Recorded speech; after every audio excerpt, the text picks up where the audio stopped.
All right, thank you. So for our session, we will be discussing what it's like being a graduate student and specifically what it's like being a graduate student here at UT Austin.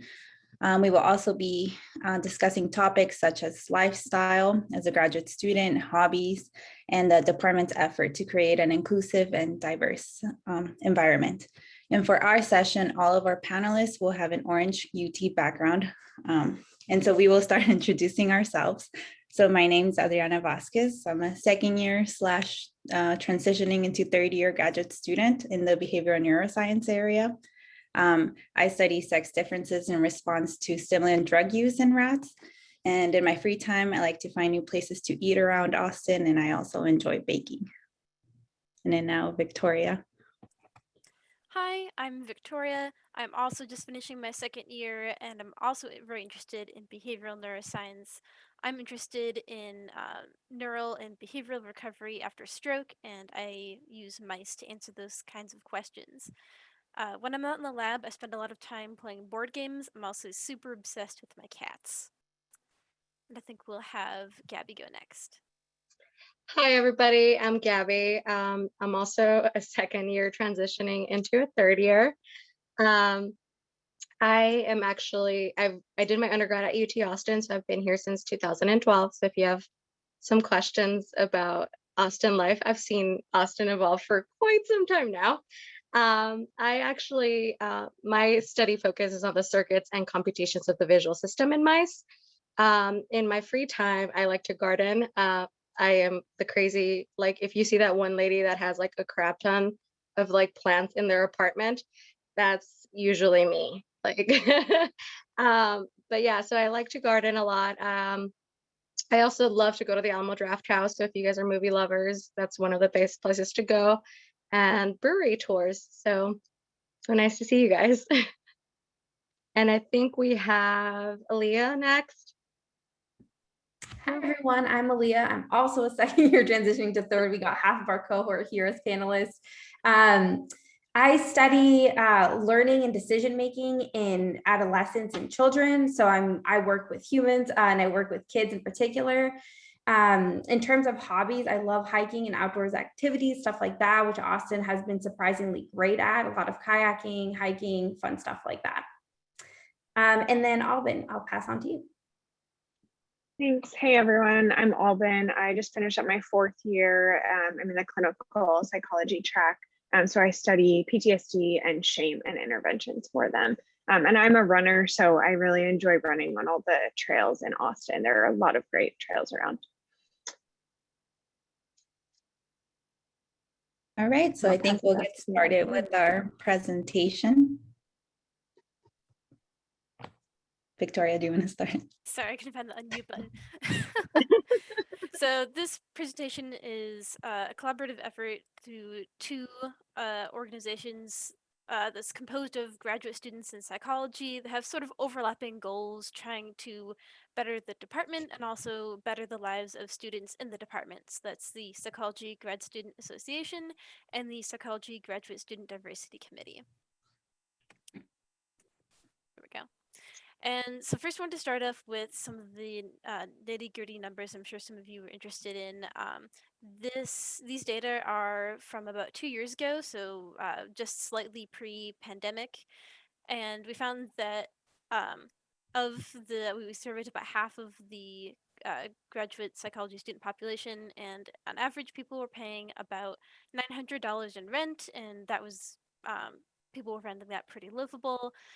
Most people end up living with at least one roommate to help make that more livable. And there's lots of good options for that, you know, multiple rooms and apartments, things like that.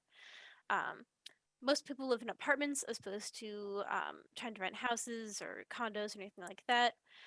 And we do want to point out that there is some subsidized graduate student housing that would be significantly cheaper than, you know, private apartments, but it is a little bit tricky to get into.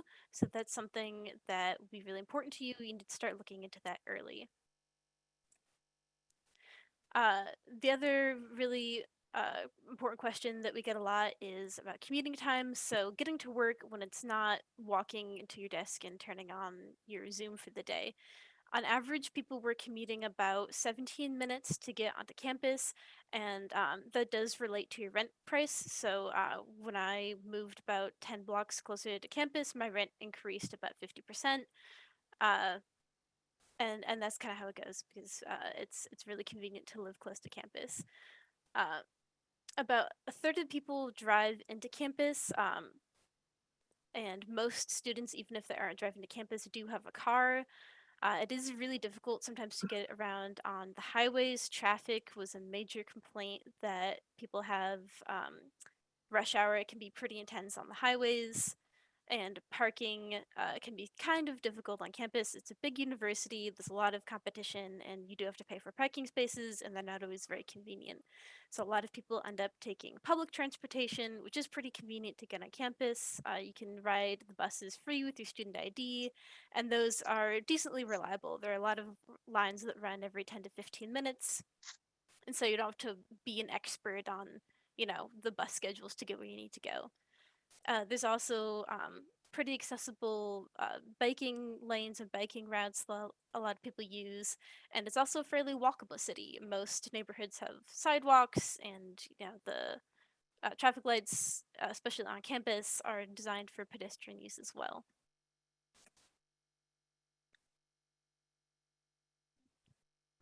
All right. So one of the questions that we often get also is how do graduate students manage their time?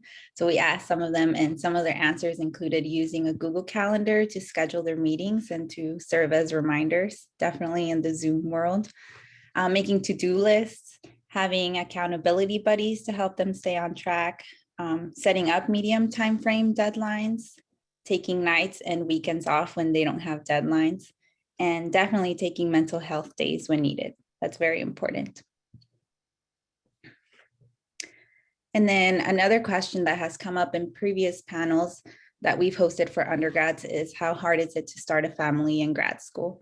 And out of those students who we surveyed, most expressed not wanting to start a family in grad school, but about 6% expressed that they would want to, and 31% expressed that they would consider starting a family in grad school. And out of those who expressed wanting to start a family in grad school, they stated that it would be somewhat difficult. But I do want to clarify that we do have students in different areas within our department, and we're all at different time points in our lives. So it might be harder for some, and it might be easier for some. But I think in this aspect, it's all about time management, which we already do in grad school anyway, and also about your individual goals and what your lab is like. And we do have some wonderful students in the program that have kids, and they're doing just as well. And then also we want to make a point that we also have lives outside of grad school. And so some of the hobbies that grad students have include cooking, hiking, running, like Alvin said. We have a couple of students that like to do yoga, and I believe one of the grad students in our program gives yoga classes in her free time. A couple of students like Gabby like gardening, also painting, sketching, reading books, and going to breweries. And those are just some of the answers that they provided for us. And then this is our most fun and popular slide. If you're considering having a pet in grad school, we think it's very doable. About half of the graduate students have pets, and the best part about Austin is that it's a very pet-friendly city. There are lots of dog parks and lots of places where you can take your dogs. You can either bring your own pet, or if you don't have one, we have Austin Pets Alive, Austin Dog Rescue, and Austin Animal Shelter, where you can either foster or adopt pets. And then I think mostly students have cats and dogs, but there's a few that have fishes, and I think Anna has turtles. And with that, I want to thank PGSA for providing most of the information we gave you guys today. And so we also have our Twitters where you guys can follow us for the Diversity Committee and the PGSA, as well as our emails in case you guys want to contact us about any information that we provided for you all today. Okay, and then I think we'll open it up for questions. I did want to real fast. I do have some additional slides. I did see some of these questions, so I just wanted to show these real fast, even if I don't go through them in detail. This is a map by neighborhood of Austin. So here UT is in the middle, and this box is where the majority of grad students live. So in general, we live in sort of these North University's handful of neighborhoods. So I live here. Hancock and Hyde Park areas are also really common. And then, the cheaper rent starts to be when you get a little bit outside and to the east. So those are some of the more popular neighborhoods, if you want to take a look at that real fast. And I also wanted to show the budget that Francis alluded to. So this is my actual budget for my first year here. So this is what I was making. It was actually even a little bit less because I've been increasing the stipends each year. So this $1,700 a month was about what I was getting monthly for my stipend. And you can see that, most of it goes to rent, but I found that there was still space for, this is about how much a 500 square foot apartment cost in utilities. I was paying probably less than $150, honestly. And I still had time and money to do things like repay loans and if my car was making a funny noise, I could actually take it in instead of just hoping that it didn't die one day and, go to bars and that kind of stuff. And I did have significant savings living with another person, another grad student, and that just really added to having, that safety net and being able to do things like afford having cats and, being able to take them to the vet without worrying about how much it's going to cost and that kind of stuff. So sorry, we'll go back to questions now. All right, so if you guys have a question, you can go ahead and put it in the chat. We already have a few. One question is, in case one is married, can we have our spouse with us from the beginning? I So mean, yeah, I can answer that. A lot of my friends are married. There's a couple of some of them have indeed graduated from the psychology program. They did, depending on, some people, like some of my friends are from outside of the United States. So sometimes like the person that was in the grads program came first and established themselves within like 6 months to a year, and then their spouse came over. But a lot of them, if they are US citizens or have lived in the United States, they kind of come over. And if you're living with another person and having another income, it makes where you're going to live much better, because you can actually, that $900, that's for a single bedroom. Usually you can have like a 2-bedroom for $1,200. So it's like, having a little bit more padding and an extra income can definitely help. Yeah, I am married and I moved down here with, at the time, he was my fiance. And definitely, I mean, it just made life so much easier with 2 grad student budgets going into, even just a slightly larger apartment was much more doable. And yeah, the insurance and everything like that is set up that you can have a spouse on your insurance and things like that. And it really hasn't been an issue with trying to find time to, be at home at the same time as my husband. You just, have communications about, hey, I don't really work on weekends. I don't really like to come into lab on weekends. I like to be home to make dinner, and that really hasn't been an issue. all right, and then another question is, how do I get familiar with the campus and the Texas lifestyle before arriving? I guess I didn't become familiar before arriving, but I would say that it was pretty easy to get familiar once I was here. So like you have lab mates who will show you around. Also, before you join the program, at least my lab mates, and I'm sure anyone in the program would be willing to help you find housing, reach out, let you know what neighborhoods are best to live in. So that's kind of like accommodation wise how you'll get a bit more familiar with it. But other than that, I found that everyone's been really welcome and friendly, not just at the university, but also in Austin at large. So it's not like a huge learning curve to get adjusted to here. But I guess I didn't do much before arriving, so I might be just speaking from my own experience.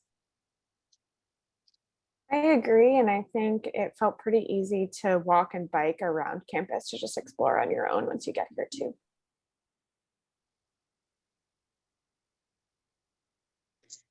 All right, so another question is, why did you choose UT versus another school?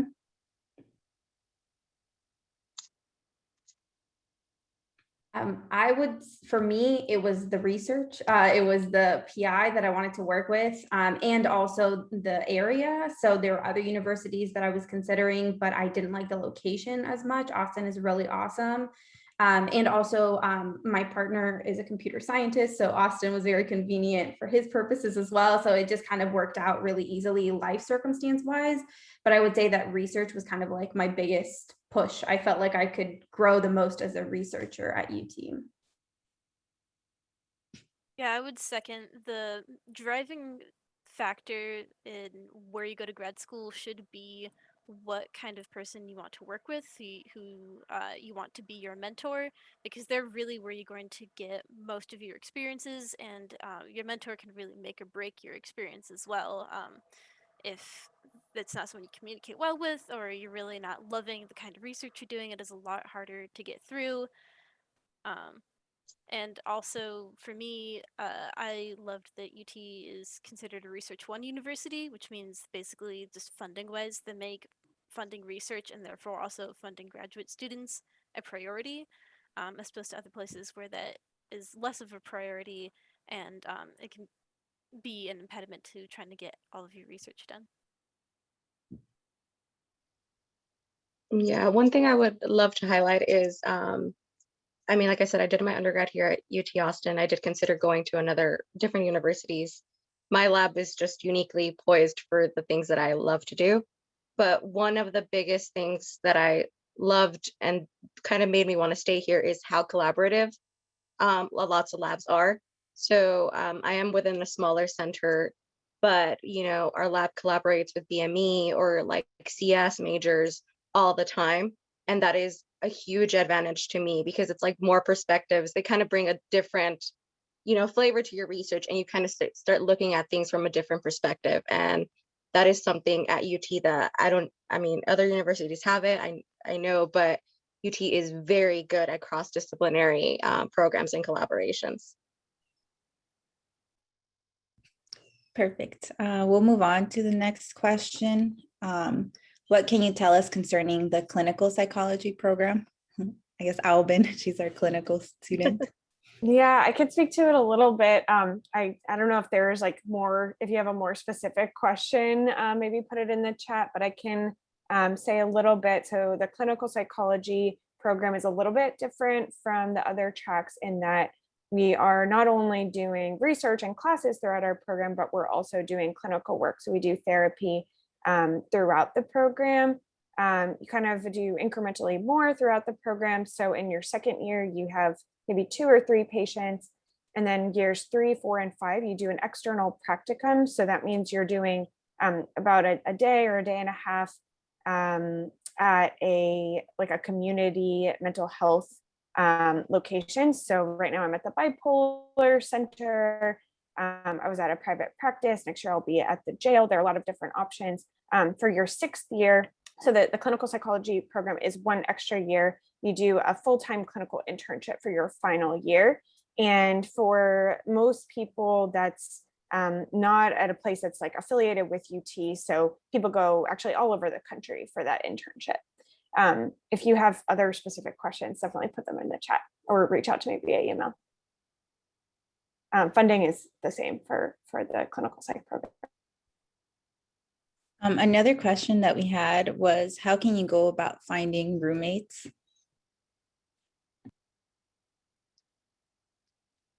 So one of the things is a lot of people do is they connect, you'll kind of see who your cohort is going to be.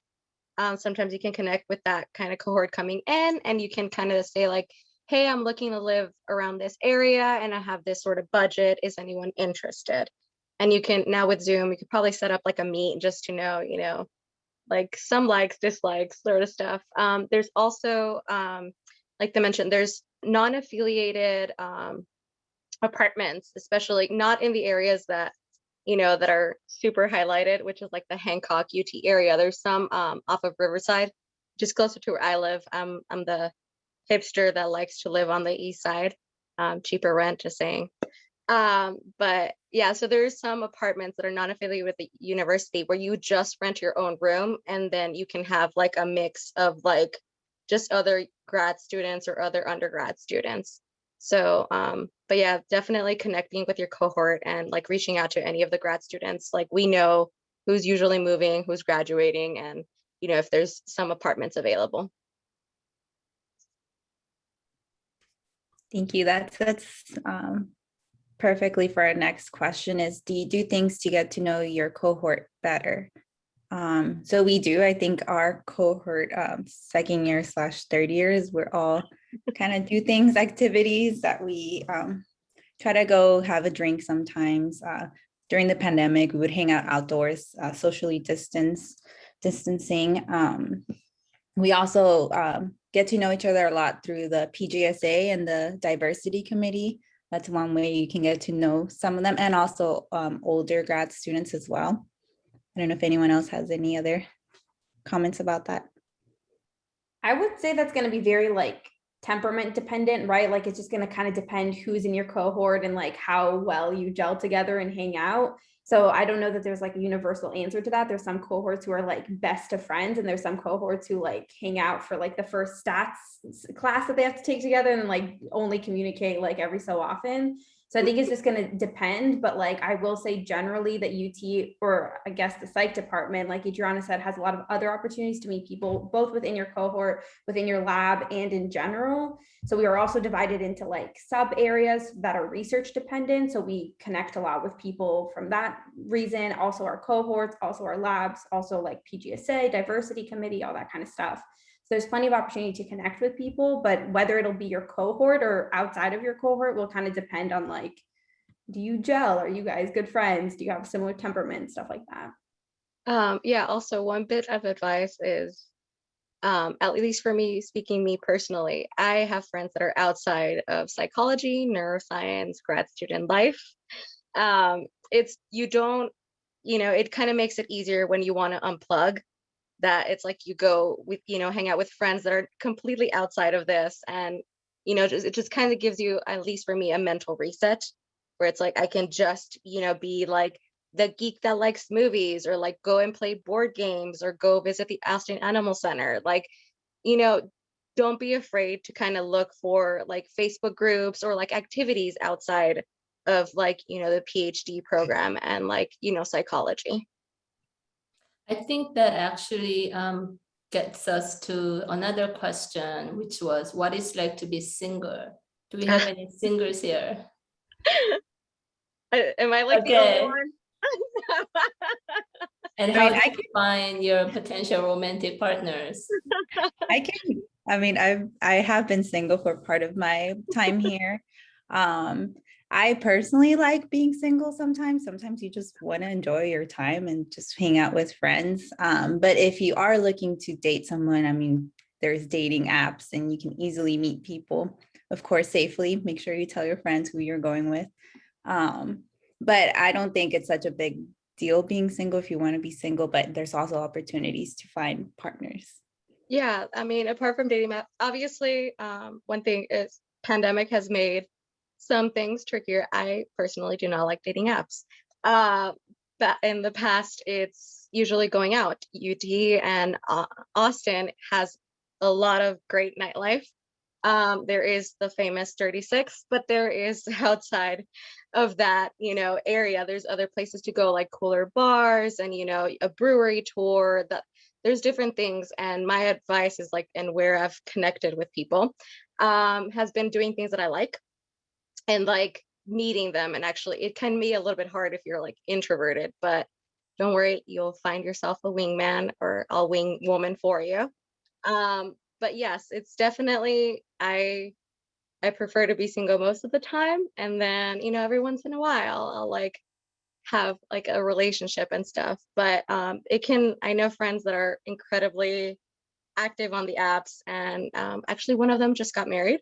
So but yeah, so it can definitely, I can understand how it being hard moving to another city and like kind of having jump in. But again, like this is where your like lab mates and friends, kind of come in and can kind of like figure out what your personality is and maybe guide you into like different places to go or different apps that maybe are suited for you.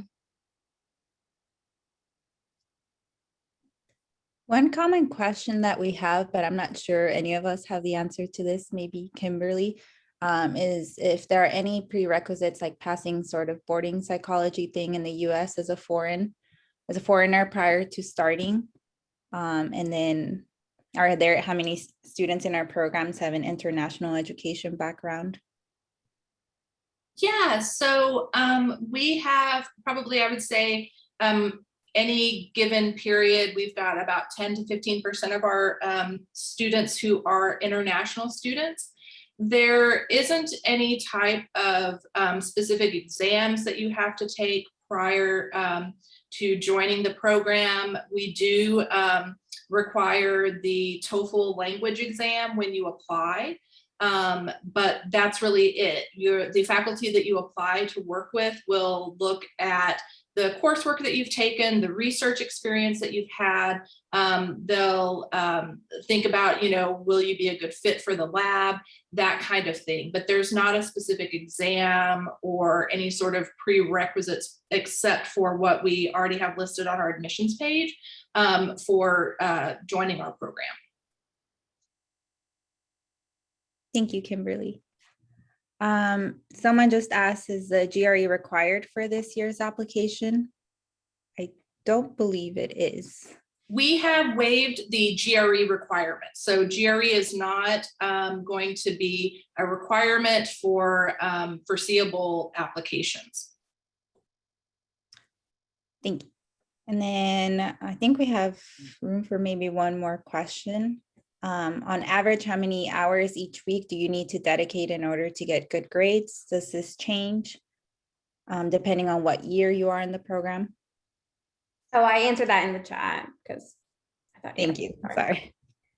And then I guess quickly, how do you join any of our committees, the PGSA or the diversity committee? Anyone is welcome to join our committees as long as you're interested in what we're doing. And I mean, I know that you can't always dedicate all your time. So if you just want to show up to a few meetings or help out with certain aspects or things, events that we're holding, you're welcome to join. Anyone is welcome to join.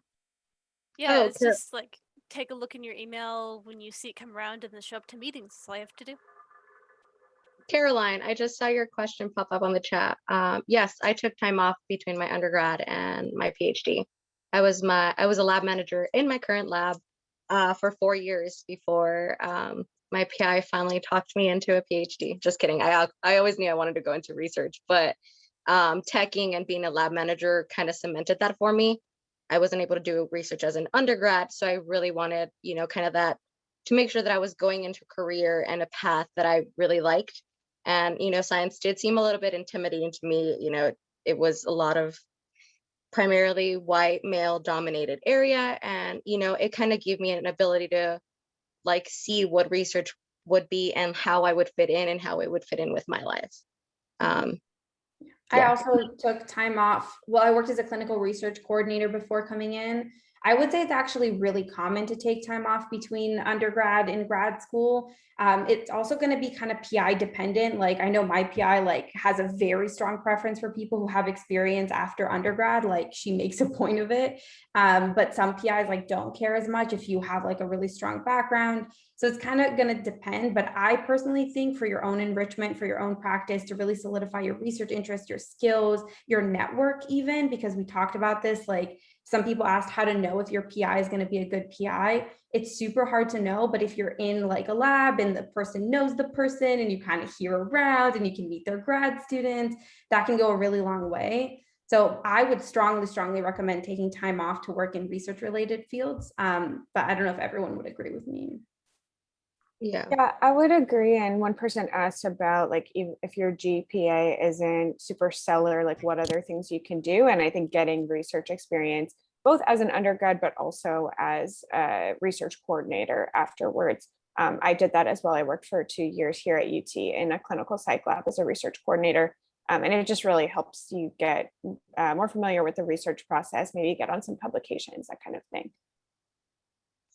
As someone who went straight through I don't think I regret it, but there are some ways where just like actually being physically a few years younger than a lot of people can be a little bit of a challenge, just because oh, you feel like you're such an adult at 22 or 23 or whatever, but I mean, I have done a lot of maturing in the last 2 years, and I feel like maybe things would have gone a little smoother if I had some of those experiences. But just as far as like being competitive and like having the experience necessary to even try to succeed, I would say that's kind of dependent on the kind of research experience you've had.